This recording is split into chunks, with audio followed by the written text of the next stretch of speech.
चलिए देखते हैं जहाँ से जहाँ तक टिक लगाए हैं उसका अर्थ देखा जाए।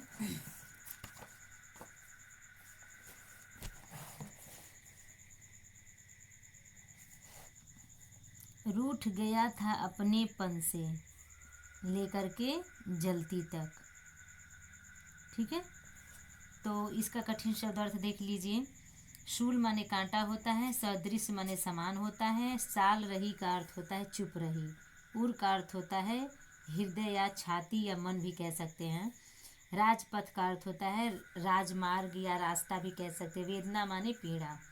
हाँ, तो अब इसके प्रसंग में आप लिख दीजिएगा कि मनु श्रद्धा से रूठ गए थे, वह उन्हें खोजती हुई निकल पड़ी। श्रद्धा मनु के रूठने के विषय में बताती हुई कहती है, क्या कहती है?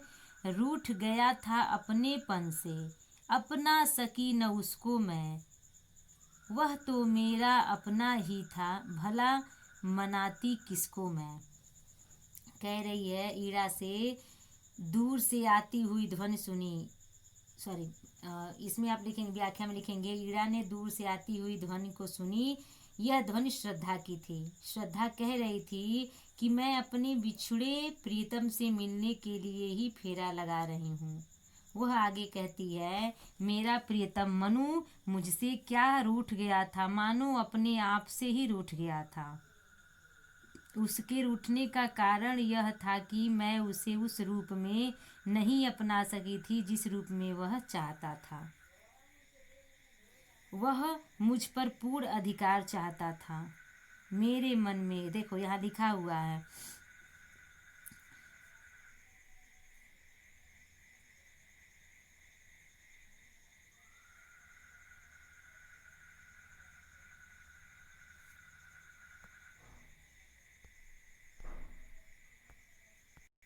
हाँ तो चलिए देखिए इसमें ये कहा गया, ये यहाँ थोड़ा ध्यान दीजिए, इसमें नीचे लाइन से अर्थ हुआ है, यानी अर्थ बताया गया है।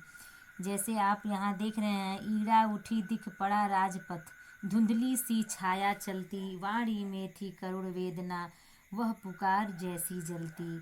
तो यहाँ से बताया गया है कि ईड़ा ने दूर से आती हुई ध्वनि सुनी।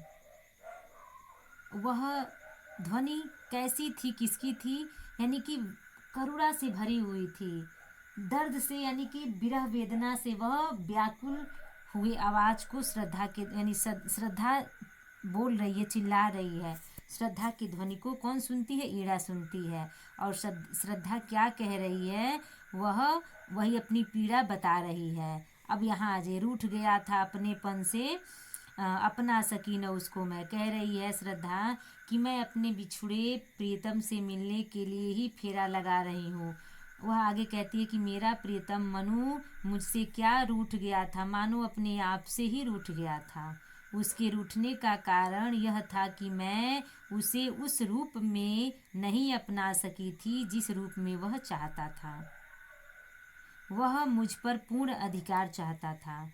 मेरे मन में मेरी भावी संतति के प्रति पनपते प्रेम से उसे ऐसा लगा जैसे वह उपेक्षित हो रहा। उपेक्षित का अर्थ होता है अपमानित, उपेक्षित हो रहा हो, और इसलिए वह मुझे छोड़कर चला गया।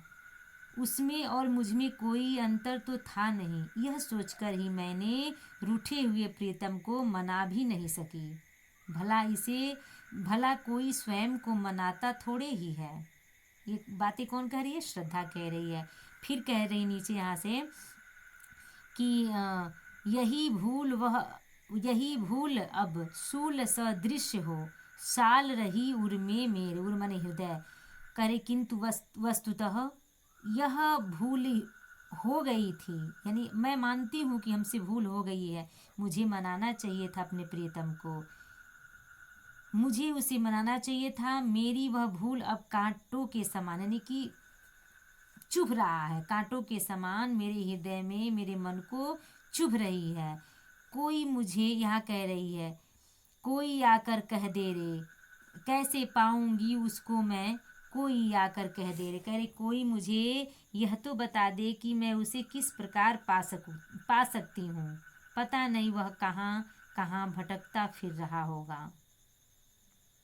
क्लियर हुआ? चलिए आगे बढ़ते हैं।